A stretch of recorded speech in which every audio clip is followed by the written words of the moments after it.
এই দুই বিয়াইতে বেডি এই নাকি তোমার মিলন হাসানের খবর কি? হ্যাঁ, ও দুইটা বিয়া করছো তো, দুইটাতে পোষাইছে না, এখন কি আরেকটা চিন্তা ভাবনা করতেছো নাকি? কি করবো এখন? তোমার স্বামীর দিকে নজর পড়ছে। ও, তোমার বাসাতে আসার কথা ছিল শুক্রবার দিন, তুমি আজকে আসলে কেন? তুমি আগে আগে আয়া বই রইছো না? কারণ আমি তো বেলা যা বেহায়া, মান ইজ্জত না, ইজ্জত না, এর লগে তো আমার দুইটা হাঙ্গা হয়েছে, ওই দুই স্বামীর ভাত খাইতে পারি নাই, এই জন্য আবার তোমার বাড়িতে আয়া বললাম। তুমি দুই স্বামীর বাপ কিমনে খাইবা কইছে? তোমার তো দুই তিন বাতারে ও তোমার হয় না, তোমার অনেক বাতারের দরকার। আর সেই কথা বাদ দাও, এখন তুমি কেলে কি আমার বাসায় আইছো সেইটা কও।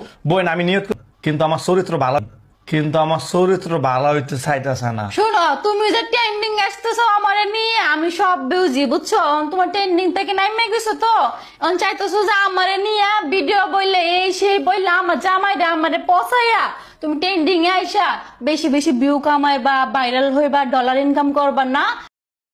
এবার শর্মিলাকে আইকালাবাস ঢুকিয়ে দিলেন।